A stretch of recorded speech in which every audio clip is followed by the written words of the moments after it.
If you want to kill yourself, why don't you want to kill yourself? Now's your chance. I, who greatly love both death and life, would kill myself too, if I dared kill myself. If you dare, then be daring.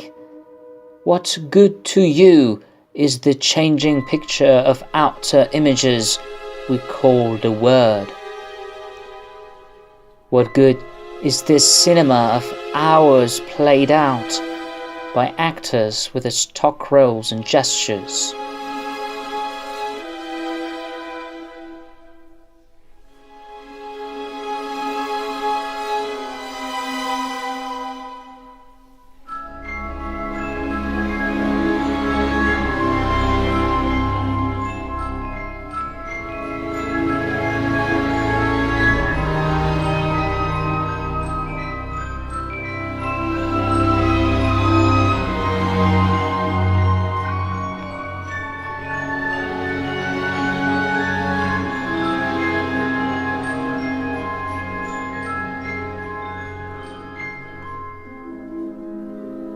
This colorful circus of our never-ending drive to keep going?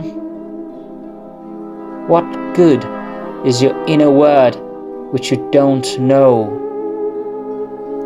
Kill yourself and maybe you'll finally know it. End it all and maybe you'll begin. If you're weary of existence, at least be noble in your weariness. And don't, like me, sing of life because you're drunk. Don't, like me, salute death through literature. You're needed. Oh, futile shadow called me. No one is needed. You're not needed by anyone. Without you, everything will keep going without you. Perhaps it's worse for others that you leave than if you kill yourself. Perhaps your presence is more burdensome than your absence. Other people's grief? You're worried about them crying over you. Don't worry, they won't cry for long. The impulse to leave gradually stanches tears. Whether not for our own sake, whether because of what happened to someone else, especially death. Since after this happens to someone, nothing else will.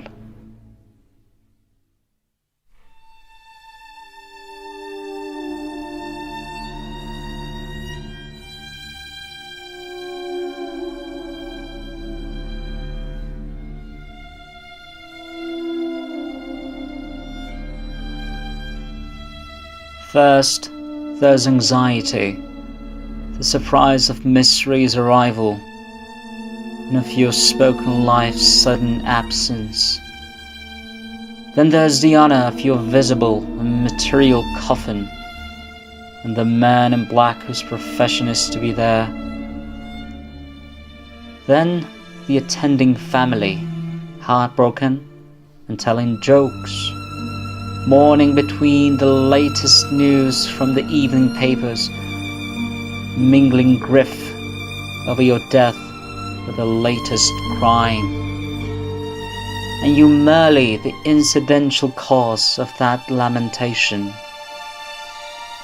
You who will be truly dead, much deader than you imagine, much deader down here than you imagine, even if in the beyond you may be much more alive. Next comes the black procession to the water grave, and finally the beginning of the death of your memory.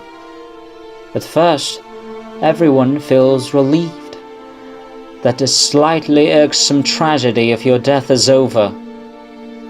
Then, with each passing day, the conversation lightens up, and life falls back into its old routine.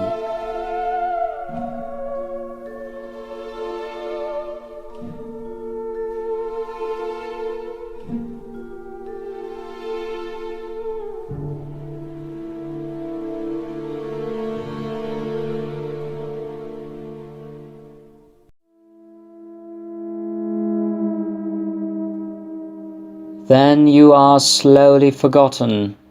You're remembered only twice a year, on your birthday and your death day.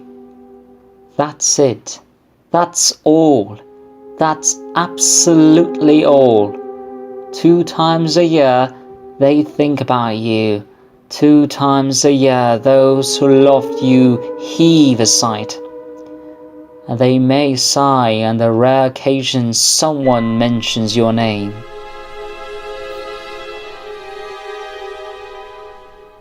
Look at yourself in the face and honestly face what we are.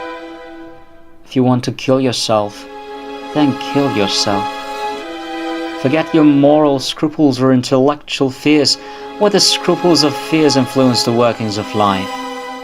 What chemical scruples rule the driving impulse of sap, the blood circulation and love?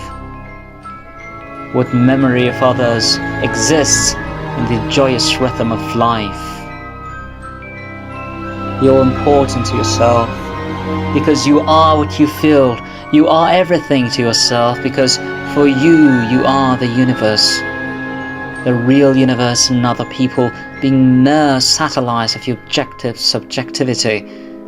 You matter to yourself because you are all that matters to you. And if this is true for you, oh myth, then won't be true for others? Do you, like Hamlet, dread the unknown? But what is unknown? What do you really know, such that you can call anything unknown? Do you, like Falstaff, love life with all its fat? If you love it so materially, then love it even more materially, by becoming a bodily part of the earth and of things. Scatter yourself, O physiochemical system, of the nocturnally conscious cells over the nocturnal consciousness of the unconsciousness of bodies, over the huge blanket of appearances that blankets nothing, over the grass and weeds of proliferating beings, over the atomic fog of things, over the whirling walls of the dynamic void. That's the word.